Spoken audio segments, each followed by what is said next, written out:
محفوظ ہوتی. بعض سیاستداں بھی عجیب ہوتے ہیں, بہت زبان لڑاتے ہیں.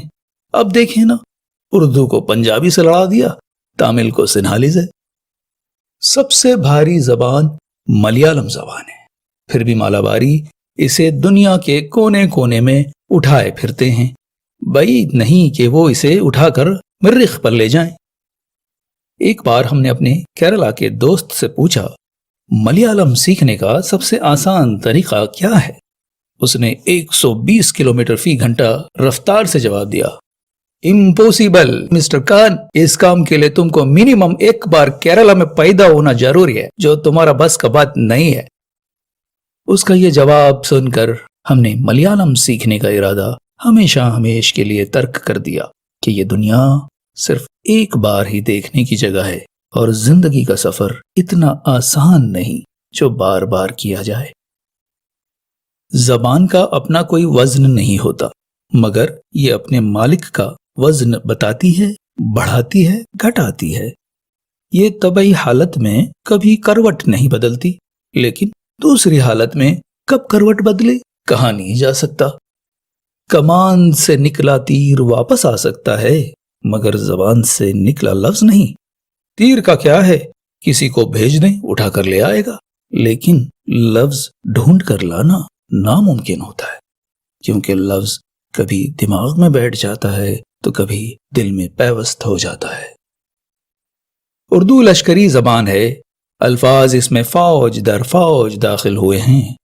یہ عمل آج بھی جاری ہے, بلکہ کثیر الاقوام افواج اس پر بظاہر قابض ہو گئی ہیں, اور اردو کے کچھ الفاظ جنگی قیدیوں کی طرح لغت میں قید ہو کر رہ گئے ہیں. کہیں کس منہ سے ہم اے مسافی, اردو ہماری ہے. اردو والے اب پوری دنیا میں پھیل چکے ہیں اور اپنے اپنے لہجے میں اردو کی بقا کی بات کر رہے ہیں. سیلس مین کی زبان 4 حد کی ہونا ضروری ہے.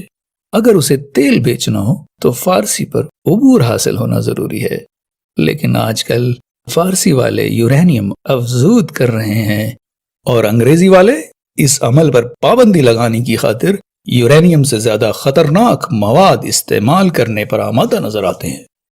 خدا جانے حقیقت کیا ہے. کچھ سال پہلے تک ہماری اردو بس یوں ہی سی تھی, لیکن اتنی بری نہیں تھی جتنی اب ہے. ہم اس زمانے میں گاہ بگاہ اردو میں متبادل الفاظ کا اضافہ کرتے رہتے تھے. مثلاً ایسی جگہ جہاں بندروں کے جھنڈ رہتے ہوں, ہم نے اس جگہ کا نام بندرگاہ رکھا تھا. دفتر میں ہمیں کام کے اوقات کے دوران اکثر خواب دکھائی دیتے تھے, اسی لیے اپنے دفتر کو خوابگاہ کہتے تھے. جبکہ ہمارا ایک غیر ملکی دوست جو بڑا محنتی تھا اپنے دفتر کو عبادت گاہ کہتا تھا. چڑیا گھر کا نام بھی ہم بدل دینا چاہتے تھے, کیونکہ جب جب چڑیا گھر گئے وہاں کوئی اور ہی مخلوق دیکھی. گھر تو چڑیا کا, پر قسم قسم کے جانور چھوٹی چھوٹی ٹکڑیوں کی شکل میں وہاں خیمہ زن تھے. لیکن برسوں ذہن لڑانے کے بعد بھی چڑیا گھر کو کوئی اور نام نہ دے سکے. یوں بھی صرف نام بدل دینے سے کیا ہو جاتا. حیف صدحیف, ہمارا ملک بھی کبھی سونے کی چڑیا کا گھر تھا. صاحبو, اگر ہم اپنے کارنامے بیان کرنے لگیں تو آپ سے ہماری زبان پکڑی نہ جائے گی. زبان قینچی کی طرح چلے گی اور بات سے بات نکلتی جائے گی. یوں بھی زبان پر جتنا کہا جائے کم ہے. بس یہ کہہ کر ہم اپنی زبان سمیٹ لیتے ہیں کہ آپ اپنے بچوں کو چاہے جس زبان میں تعلیم دیں, مگر اردو کی شیریں ڈلیاں بچپن سے ان کی زبان پر رکھتے جائیں, تاکہ وہ اردو کی مٹھاس سے آشنا ہوں. وہ جب بڑے ہوں تو ان کی زبان سے پھول جھڑیں اور اردو کی مہک سارے عالم کو یوں ہی مدمست کرتی رہے, مدہوش کرتی رہے.